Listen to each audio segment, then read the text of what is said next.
bienvenue sur ma chaîne, c'est Haftar et aujourd'hui je vais vous parler d'un animé absolument regardé qui est Alderamin on the Sky. Alderamin on the Sky est un animé qui a été diffusé le 8/07/2016. C'est un animé de guerre et de combat. Le studio à la tête de cet animé est le studio Madhouse. Vous pouvez regarder l'animé sur Crunchyroll. Alors désormais je vais vous parler du synopsis.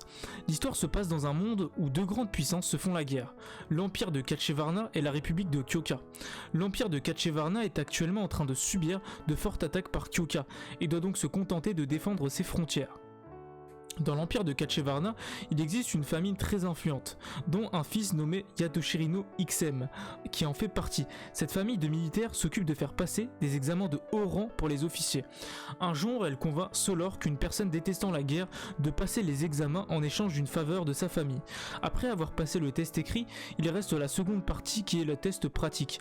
Ce test se passe sur une île de l'empire. Malheureusement, après un accident, leur bateau échoue derrière les lignes ennemies. Ikta et Yatoshiro et une poignée d'autres candidats dont la troisième princesse de l'Empire, Shami, réussissent à s'en sortir grâce aux Russes d'Ikta. Shami les récompense en les faisant chevaliers impériaux. Shami, c'est la princesse entre autres en fait de tout simplement l'Empire de Kachevarna. C'est le début donc d'une carrière militaire tumultueuse pour Ikta et ses amis qui vont être plongés dans les soubresauts de la politique d'un empire sur la voie descendante en proie à des ennemis extérieurs et intérieurs. En fait dans le synopsis, on va principalement en fait suivre l'histoire du personnage principal, Soroku Ikuta. Et ce personnage en fait principal, ce qui est intéressant notamment, c'est qu'en fait tout simplement c'est un pur stratège. Et en fait par les différentes scènes qu'on va voir, nous en tant que spectateurs, on va juste kiffer l'histoire. Surtout en fait parce que c'est déjà dans un premier temps un personnage badass, et dans un deuxième temps parce que en fait il dirige la guerre avec toutes ces stratégies. Et c'est ça qui nous fait kiffer en soi. Moi en tout cas c'est pour ça que j'ai aimé l'animé. Alors pour l'animation, moi personnellement je mettrais un 7 sur 10. Pourquoi je mettrais une note de 7 sur 10 alors que l'animé est quand même d'une grosse qualité d'animation? En tout cas moi je le pense, c'est tout simplement parce que c'est un animé qui a été diffusé en 2016 et entre autres on a eu des animations en 2022, 2023 aussi cette année, en 2021 qui sont quand même bien supérieures à l'animation de 2016, mais ça reste quand même une animation qui est regardable et sur laquelle vous allez kiffer tout simplement.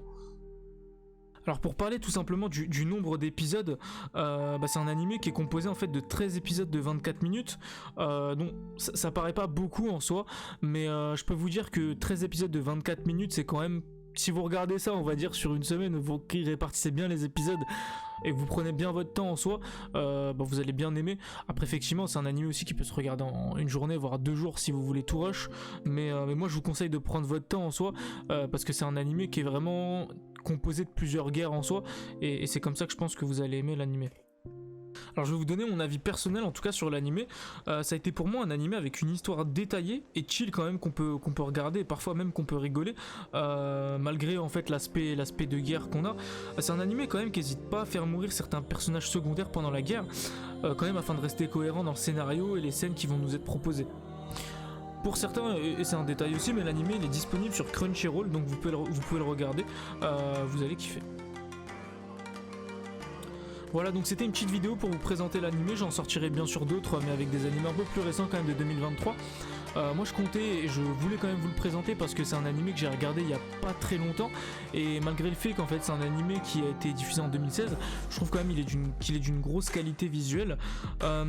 Surtout n'hésitez pas à mettre un like, moi ça m'aiderait énormément et ça me permet tout simplement de garder la motivation et de continuer à sortir des vidéos malgré que c'est la première vidéo sur ma chaîne. N'hésitez surtout pas à commenter, pour moi c'est super important, je prendrai compte de vos commentaires. Si vous avez des animés à me conseiller à regarder pour que derrière je puisse effectivement faire une vidéo pour présenter ça à toute ma communauté, n'hésitez pas. Moi je vous dis tout simplement à une prochaine fois, et surtout passez une bonne soirée et une bonne diffusion. Bref voilà, regardez bien l'anime, point.